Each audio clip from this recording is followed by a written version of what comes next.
I always knew something was off, not in a loud, screaming way, but in the quiet moments, the ones that linger after the laughter fades and all you're left with is a child staring up at you with eyes that don't quite mirror yours. That's how it started. My son, Jamie, he's 12 now, has these deep, storm gray eyes, the kind that seem to hold secrets. Not like mine. Mine are plain brown, nothing mysterious about them. My dad had brown eyes, and my granddad too. So where did his come from? It sounds petty, doesn't it?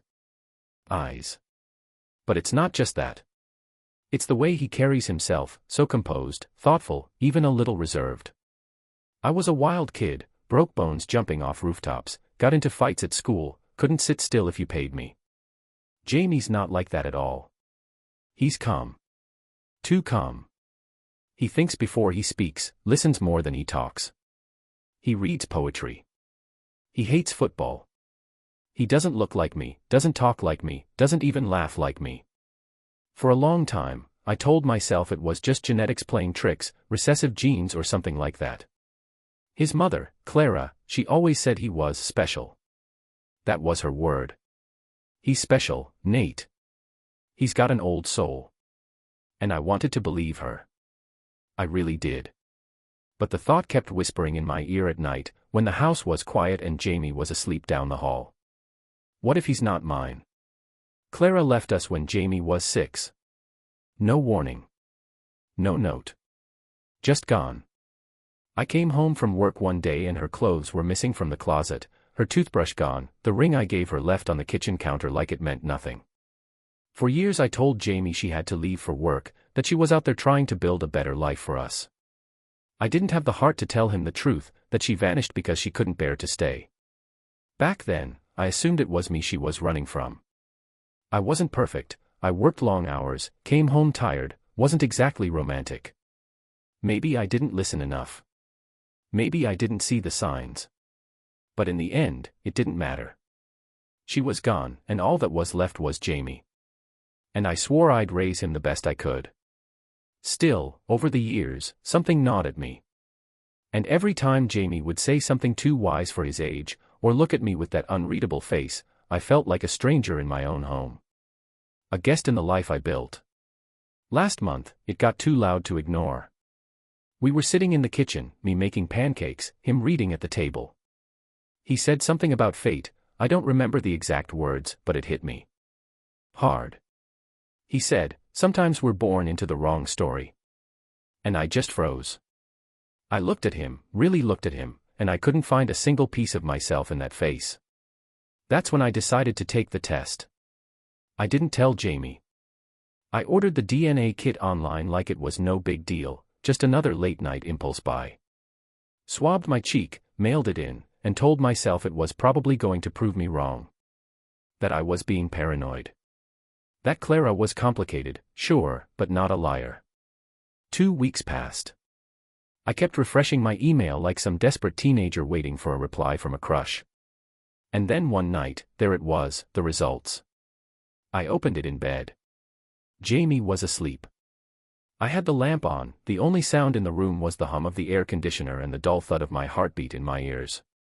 And what I saw, it didn't make sense. There was a match. But not a full match. Paternal relationship, avuncular, likely uncle or half-sibling. I stared at that word. Avuncular. It felt like my stomach dropped through the floor. I read the explanation 5 times, then 10. According to the results, I was related to Jamie, but not as his father. More like, his uncle. I sat there for I don't know how long, just breathing hard and sweating like I'd run a marathon. It felt like the world tilted sideways and everything I knew about my life suddenly didn't belong to me anymore. My first thought, wild and painful, was that Clara cheated. That while I was working late and trying to hold our lives together, she was sleeping with some stranger. But then I remembered something. Something I hadn't thought about in years. My brother. Adam. He disappeared 10 years ago. Took a flight to Thailand for what was supposed to be a 3-month break, and never came back. No phone calls. No postcards. Not even a body. Just silence. The authorities never found anything conclusive. They ruled it a missing persons case and moved on. We grieved, held a small memorial, but no one ever really knew what happened. Clara and Adam were close. Too close, maybe. He was charming, magnetic in that effortless way that made people follow him. I always thought she liked him more than she should have, but I never imagined. I mean, he was my brother. And she was my wife. Could it be? I started digging. Old photos. Dates. Memories I'd buried. I looked back at the timeline. Jamie was born a year after Adam vanished. The math lined up. Too perfectly. And then I remembered one night. Late summer, 13 years ago. Clara and Adam were in the backyard after a family barbecue. I came out to get something and saw them sitting close, whispering. She laughed, this soft, private laugh I hadn't heard in a long time. I asked what was funny, and they both looked up like they'd been caught. At the time, I told myself it was nothing. Now I wasn't so sure. Everything I knew about my son, everything I thought I was, cracked wide open. I couldn't sleep that night. I sat in the dark, staring at the wall, hearing Jamie's breathing through the thin hallway. How do you love a child who might not be yours? But also, is still yours in every way that matters? I didn't want to hate Clara. But I couldn't stop the anger from boiling. The betrayal. The lies. The years she let me believe I was Jamie's father. The years she let me raise him, thinking he was my flesh and blood. I needed answers. Not just for me, for Jamie, too. Because one day he was going to ask. One day he'd want to know who he really was. And I couldn't live with myself if I didn't find out the truth. So I did something I never thought I'd do again. I looked for Clara. People disappear for a reason. They vanish into silence because they don't want to be found. And Clara, she made it perfectly clear she didn't want me to know where she went. But people also leave traces, little breadcrumbs they don't even realize they're dropping. Especially when they're trying to start over but still looking back. It started with an old friend of hers. Back when Clara and I were still married, she had this college friend named Megan. They weren't super close, but close enough to keep in touch on birthdays, baby showers, those kinds of things. I remembered Megan posted pictures of her dog constantly, so I figured she might still be active somewhere. I searched her name on social media, and after a few hours of scrolling and comparing profile pictures, I found her, living in Oregon now. I messaged her. Just said I was trying to get in touch with Clara for something important and wondered if she knew anything. She replied 2 days later. Said she hadn't spoken to Clara in years, but she did remember Clara mentioning a bookstore she loved in a town called Ashland, near the border. That was all I needed. I booked a flight and told Jamie I had a work trip. It wasn't a complete lie. I did need to work, just not in the way he thought. The moment I landed, I felt like I was stepping into someone else's story. The air smelled like pine and old pages. Ashland was the kind of place people go to disappear. Quiet streets, little cafes, and old buildings with chipping paint. It looked peaceful, deceptively so. I walked into 3 bookstores before I found the right one. It was small, cramped with tall wooden shelves and stacks of books that looked like they hadn't been touched in years. A little bell rang when I walked in, and I nearly turned around and walked out. But then I saw her. She was behind the counter, wearing a gray sweater, her hair pulled back in a loose braid. She looked older. Thinner. But it was her. No doubt. For a moment, I just stood there, like my feet were nailed to the floor. She looked up, eyes meeting mine. And froze. "Nate," she said, barely above a whisper. I didn't say anything. I couldn't. I think I was waiting for her to run. To lie. To scream. But she didn't. She came around the counter slowly, her hands trembling. What are you doing here?" I laughed, bitter and low. "You really have to ask." She looked like she wanted to cry but didn't know how. "I didn't think you'd ever come looking for me. You didn't think I'd ever want the truth." She flinched like I slapped her.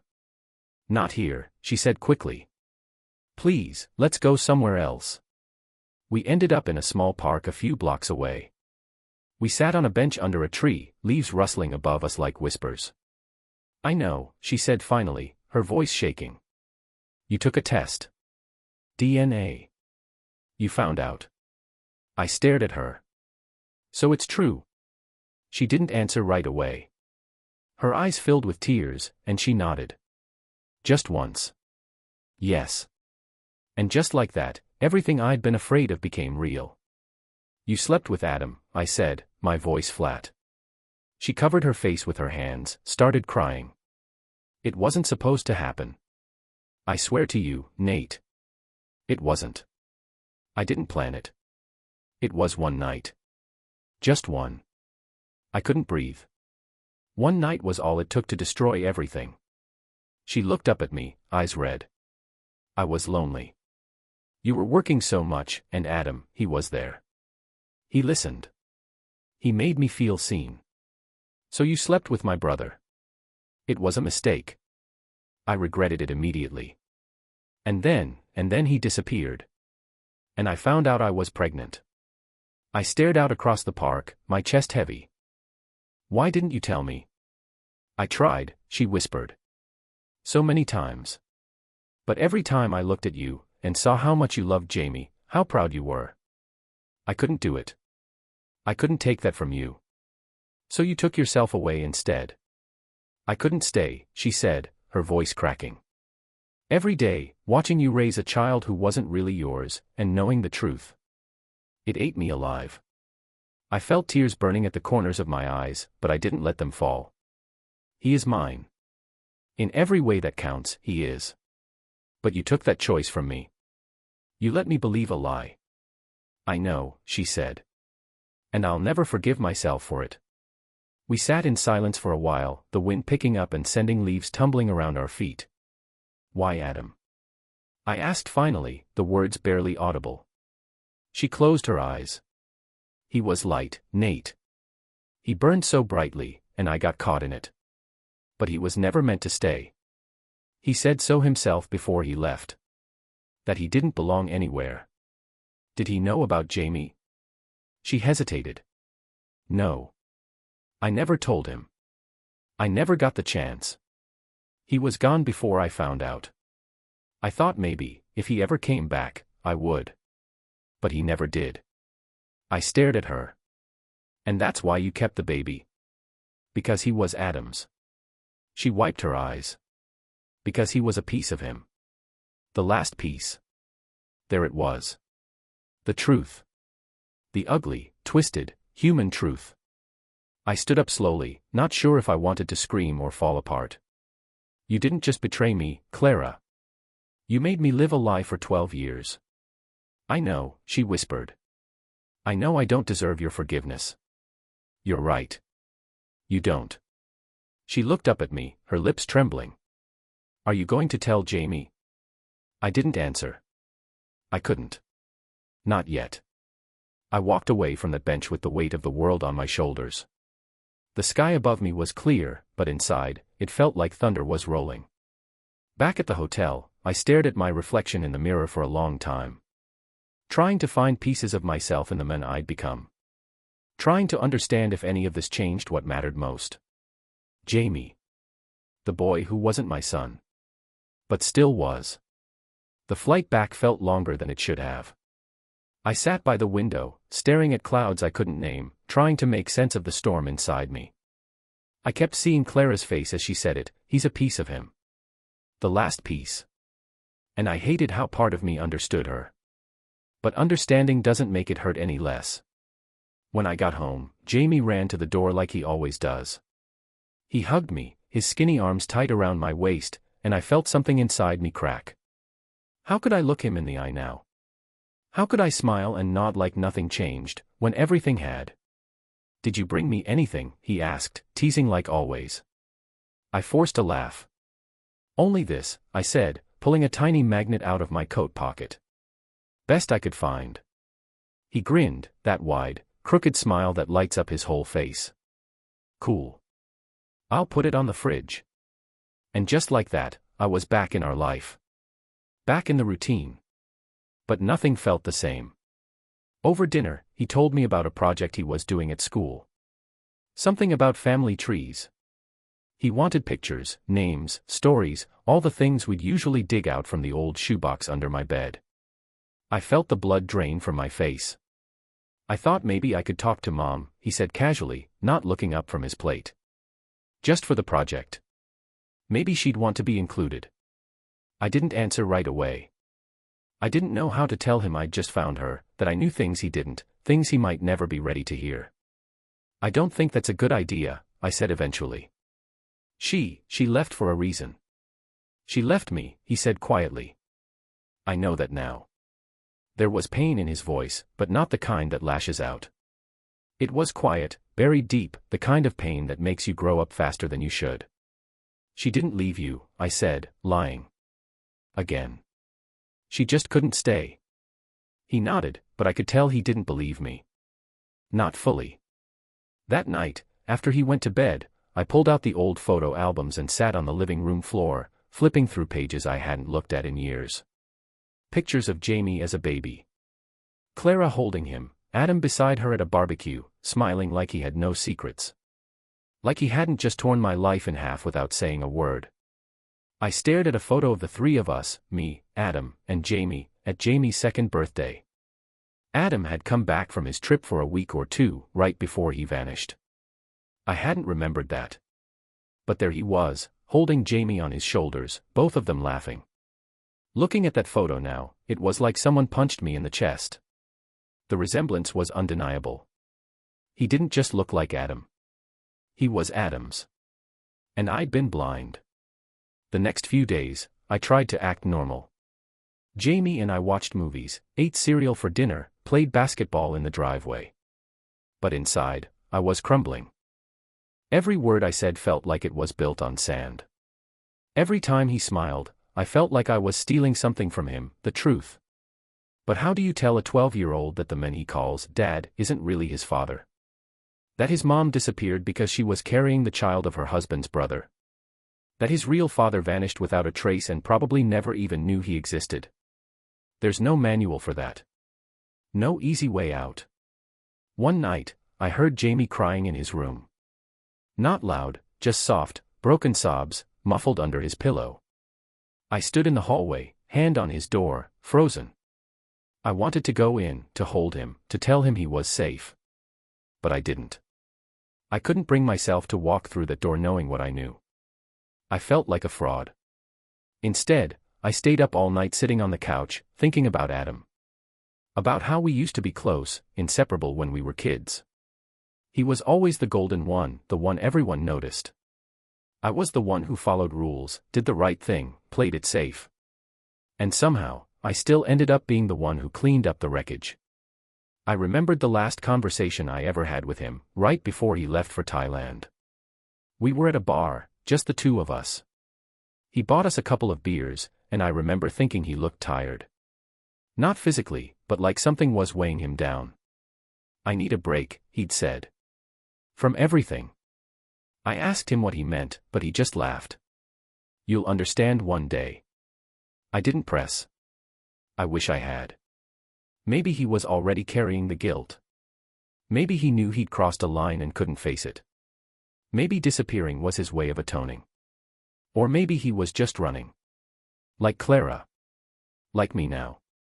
Later that week, Jamie came home with a question that nearly shattered me. Dad, he said, looking nervous, what if I wanted to take one of those DNA tests? For school. You know, like ancestry stuff. My heart stopped. Why would you want to do that? He shrugged, trying to seem casual. Just curious. Some kids are doing it. They're making these family maps and stuff. I couldn't breathe. I don't think that's a good idea, Jamie. Why not? Because sometimes, those tests don't tell you what you think they will. He looked at me then, really looked at me. Are you hiding something from me? I wanted to tell him. Right there. To sit him down, look him in the eyes, and tell him everything. But I saw the fear in his face, the kind that said, if I ask, I might not like the answer. No, I said quietly. I'm just trying to protect you. He didn't push. He just nodded and went to his room. And I sat there, sinking deeper into the lie I was now living in. The next day, I went to the cemetery. Not for anyone in particular. Adam didn't have a grave, and Clara wasn't dead, but I needed a place to talk. Somewhere quiet. Somewhere I could say the things I couldn't say to Jamie. I stood there, under a tree, staring at a blank stone and whispered into the wind, "Why did you do this to us, Adam? Why didn't you say something before you left?" There was no answer. Just the breeze rustling through the branches, and the hollow ache of things that can never be undone. I don't know how long I stood there. But eventually, I felt something shift inside me. Not peace, not forgiveness. Just clarity. Jamie deserved the truth. He deserved to know where he came from, even if it hurt, even if it changed everything. Because love built on lies isn't love at all. I had rehearsed the conversation 100 times in my head. In the shower, driving to work, lying awake at night. Every version ended differently, some with Jamie screaming at me, some with him silent and heartbroken, and a few where he just walked out and never looked back. But none of those rehearsals made it easier. It was a Saturday. He was sitting at the kitchen table, flipping through one of those superhero comics he loved, his cereal half-eaten in front of him. The morning light was soft through the window, casting everything in a kind of peaceful glow, the kind of morning that makes you feel like nothing could go wrong. I almost turned away. But I didn't. Instead, I poured myself a cup of coffee, sat across from him, and said, "Jamie, we need to talk." He looked up, eyebrow raised. "Oh." I smiled a little. "Not trouble. Just something important. Something I should have told you a long time ago." He put his comic down slowly, sensing the shift in my voice. "Okay." I took a breath. "You remember when you asked about the DNA test? For school?" He nodded. "I didn't want you to take it because I already did one. Not for fun. For answers." He stared at me, confused but listening. "I've always loved you, Jamie. That's never been in question. You're my son. In every way that matters." His eyes narrowed. But the test showed something I didn't expect. Something I didn't understand at first." I paused. He didn't speak. He was still. Too still. "The test showed that, biologically, I'm not your father." There. The words were out. Hanging in the air like a suspended breath. He blinked. Once. Twice. Then shook his head like he didn't hear me right. "What?" I swallowed hard. "You're my son. I've raised you. I've been there every day. But I'm not the one who gave you your DNA." He stood up so fast his chair nearly fell over. "What are you talking about? It was your mom. She told me the truth. After I found her." "You found her?" "Yes.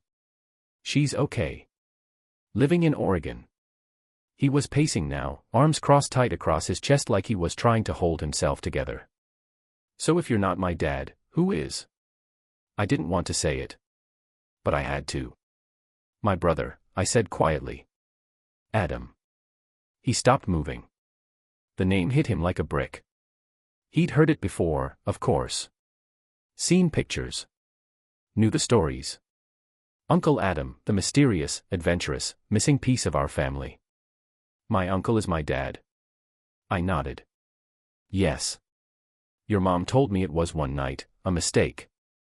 She didn't tell him, and then he disappeared. She found out she was pregnant after he was already gone." He backed away from me, shaking his head. No, this doesn't make sense. You're my dad. You've always been my dad." "I am your dad," I said, standing now too, but keeping my voice calm. "Nothing changes that. Not this. Not a test. Not biology. I've loved you since the day you were born. That's real. That's what matters." His voice cracked. "Then why didn't you just keep it a secret? Why tell me it all?" "Because you deserve the truth. Because I didn't want you to find out some other way, years from now, and wonder why I lied. I'd rather hurt you with honesty than protect myself with a lie." He turned away, rubbing his eyes with his sleeve. He didn't want me to see him cry, but I saw it anyway. I feel like I don't even know who I am now, he whispered. You're Jamie, I said softly. You're the same boy who loves comics and cereal and can't clean his room to save his life. You're the same person. This doesn't change you. It just adds to the story. He sat down on the couch, quiet and still, staring at the wall like it might give him answers.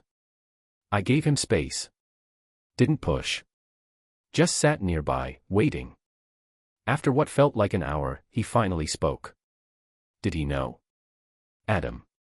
I shook my head. No. He didn't. Would he have wanted me? The question gutted me. I crossed the room and knelt in front of him. Jamie, listen to me. Adam, he was a lot of things. Reckless, selfish, unpredictable. But he was also full of life. If he knew about you, I believe with everything in me that he would have loved you. He would have been scared out of his mind, but he would have tried. I know it. Jamie nodded slowly, then whispered, I still wish it was you. My throat tightened. It is me. I'm here. I've always been here. And I'm not going anywhere. He leaned forward, wrapped his arms around me, and cried into my shoulder. And for the first time since I found out the truth, I cried too. Not because I lost something, but because I still had him. We didn't talk much the rest of the day. Sometimes silence is its own kind of healing. He stayed close, though, sat next to me during dinner, watched TV curled up beside me like he used to when he was little. I could tell the world looked different to him now. Like someone had tilted the ground just enough to make walking feel strange. But he was still standing. The next week, he asked if he could write a letter to Clara. He didn't want to call her yet. He said he needed time. But he wanted her to know he wasn't angry, just confused. Hurt. But open. It was more grace than I expected. More than I think she deserved. But that's Jamie. He's always had more heart than anyone I've ever known. And me? I started therapy. I had to. I'd spent too long pretending I was okay, burying everything under duty and silence. I needed to talk. To let it out. I talked about Adam. About how I loved him and hated him and missed him all at once. I talked about Clara. About betrayal, forgiveness, the mess between. And I talked about Jamie. How he saved me without ever knowing it. One day, my therapist asked, "Do you still see yourself as his father?" I didn't even hesitate. I never stopped. Weeks passed, and life found its rhythm again, or, at least, a version of it. Jamie and I weren't the same, not really. But we were still us. We had been cracked, maybe even broken in places, but we were still trying to hold the pieces together. That's all you can do after a storm. You gather what's left, dry it off, and keep going. Some mornings I'd catch him staring into the mirror a little too long, like he was looking for something familiar in his face, something of Adam. Other times, he'd ask questions about him that I didn't always have the answers to. What was his laugh like? What did he like to eat? Did he ever talk about having kids? I told him the truth, as best as I could. That Adam laughed loud and often, that he had a weird addiction to cherry licorice, and that he never stayed in one place long enough to talk about the future. Jamie seemed to collect those details like puzzle pieces, as if trying to sketch an outline of someone he could never meet. But the more he asked, the more I started thinking, maybe I'd given up on Adam too easily. Maybe he hadn't vanished into nothing like we all believed. Maybe there was still a thread I hadn't pulled. One evening, after Jamie went to bed, I found myself back at the box of old photos and letters. At the very bottom was a postcard, one I hadn't seen in years.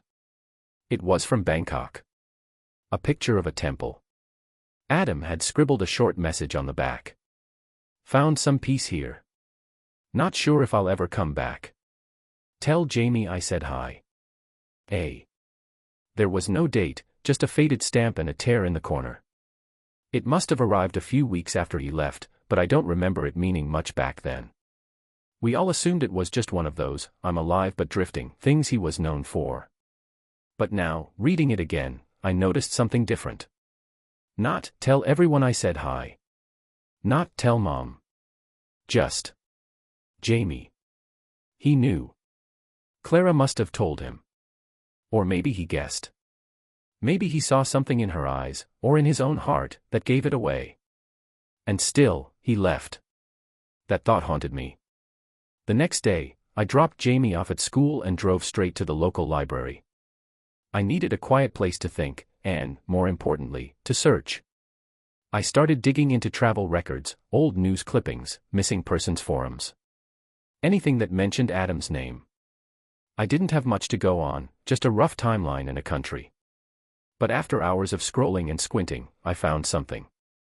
An expat blog from Chiang Mai. The writer had posted a short story, barely 300 words, about a man named AJ, who used to visit his bar every Tuesday. Said he was American, mid-30s, funny, a little lost-looking. Disappeared one day in 2014 and never came back. I knew Adam used to use AJ when traveling. Adam James. It wasn't much, but it was enough to light something inside me. I wrote to the blogger. Told him who I was. Told him why I was looking. I didn't expect a reply. But 2 days later, I got one. I remember him. He had your eyes. Thought he was a musician. Always scribbling lyrics or poems. Said he had a son back in the States. Never talked much about it, though. Just once, he said, I hope he doesn't grow up hating me. Then he ordered another beer. That one sentence broke me. He did know. He did care. He just didn't know how to come back. And for the first time in years, I felt something other than anger when I thought about Adam. I felt grief. Honest, raw, delayed grief for the brother I'd lost, not just to distance, but to fear. That night, I sat Jamie down and showed him the email. This is from someone who knew Adam, I said. He was in Thailand for a while. This guy says he used to talk about you. Jamie read it slowly, lips moving, then looked up at me. So, he didn't forget me? No, I said. He didn't. His eyes welled up, and I pulled him into a hug. Sometimes we grieve people who are still alive. Sometimes we forgive them without ever hearing, I'm sorry. This was one of those times. Later that week, Jamie surprised me. He came into the living room holding his school project, the family tree, and said, I want to put Adam on here. Not because I like him better or because you're not my dad. But because he's part of me. And I think I'm ready to see it on paper. I nodded. Okay. And I want to put you right next to him, he added. Because none of this works without you. I don't think I've ever cried so quietly, so gratefully, in my life. That weekend, we did something we hadn't done in a long time. We went out for ice cream, just the two of us. Like old times. He got Rocky Road, I got butter pecan. He told me about a girl in his class he liked, and I gave him terrible advice that made him laugh. It was simple. Ordinary. Perfect. But even in that piece, there was a question lingering in my mind. If Adam had been alive and thinking about Jamie back then, where had he gone? Had something happened to him? Or had he chosen to disappear completely? Part of me didn't want to know. Part of me wanted to let the past stay buried, to just hold on to the life I had now and stop asking questions. But another part, the part that saw how Jamie looked when he read that email, needed closure. For both of us. Sometimes, the answers we get aren't the ones we want, but they're the ones we need. After I gave Jamie the guitar, something changed in him. It was subtle, but I noticed it. The way he carried himself. The way he looked in the mirror, not searching for someone else anymore, but starting to recognize himself. I saw him sit with that guitar every evening, teaching himself chords from YouTube, strumming awkward rhythms, mumbling lyrics he wrote in a beat-up notebook. He wasn't trying to be Adam. He was just trying to understand the part of himself that came from him. And me. I started sleeping again. There was something about putting the pieces together, even if the final picture was still incomplete, that gave me peace. I didn't find Adam's grave, and I didn't get to hear his voice one last time. But I found his shadow, his echo. And that was enough. Most days. One night, about a month after I came back, Jamie came into the living room holding an envelope. It was yellowed at the edges and sealed. My name was written on the front, in Adam's handwriting. I froze. "Where did you find this?" I asked, standing slowly. "In the case of the guitar," he said. "Taped to the inside." I sat down. My hands shook as I opened it. The letter was short. "Danny. If you're reading this, then I guess I didn't make it home. I don't know how to explain why I left. It wasn't because I didn't love him, or you. It was because I did. And because I ruined everything. I could have stayed and confessed and begged forgiveness, but I knew I didn't deserve to be around him, or you. I thought disappearing would be easier for everyone. But it wasn't easier for me. Every day I carried the weight of what I did, and every day I wished I had the guts to come back. I just never found the road that led me home. Tell Jamie I'm sorry I wasn't there. Tell him he was never a mistake. He was the only good thing I ever helped create. And tell him I never stopped thinking about him. And Danny. I know you didn't choose this. But you showed up. You raised him. You made him yours. And that makes you his father, in the only way that matters. I love you, brother. I always did. I just didn't know how to show it. Adam. By the time I finished reading, my face was soaked. I didn't even try to hide it. Jamie sat down next to me, resting his head on my shoulder. We sat in silence for a while. The kind of silence that says everything words can't. "I'm glad he wrote that," Jamie finally whispered. "Even if it's late." "Me too," I said. That night, we framed the letter and hung it on the wall next to the family photo we took when Jamie was 10, the one where he was missing his 2 front teeth and smiling like he owned the world. It felt right. Like claiming every part of our story, no matter how messy. Months passed. Jamie turned 16. He played a small set at his school talent show, 3 songs, 2 of which he wrote himself. He dedicated one to someone I never met, but who somehow helped make me who I am. I stood in the back row of that crowded auditorium, clapping so hard my hands hurt, trying not to cry. And you know what? I didn't feel jealous. I didn't feel threatened by Adam's ghost anymore. Because I knew, in every real and lived moment, I was Jamie's dad. Not just because I raised him, or fed him, or taught him how to ride a bike. But because when everything cracked open, I stayed. I showed up. Again and again. One day, Jamie came to me with a box. Inside were the old DNA test papers, the ones I'd locked away in my desk drawer after all this began. "I want to burn these," he said. "Are you sure?" He nodded. They told us facts. But not the truth. We lit a small fire in the backyard, just the 2 of us. Watched the pages curl into ash. And when it was done, he turned to me and said, "That's over now." I believed him.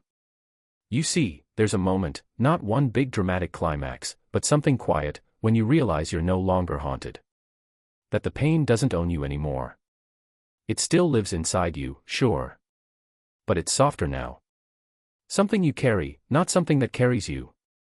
That moment came for us sitting there in the dark, the fire dying out, and the stars coming alive overhead. Years from now, maybe Jamie will tell his own son this story. Maybe he won't. Maybe he'll just say, "My dad raised me. He wasn't perfect, but he loved me." And that's enough. And that's the thing. It is enough. Love doesn't always come from where it's supposed to. It's messy, and it hurts, and sometimes it's built out of the rubble someone else left behind. But it still grows. It still matters. And sometimes, just showing up, just being the one who stays, makes all the difference. So that's my story. It started with a question I never wanted to ask. Turned into an answer I wasn't ready to hear. And ended with a truth I'll carry forever. I may not be the man who made Jamie. But I am, and always will be, his father. And that's the only thing that matters.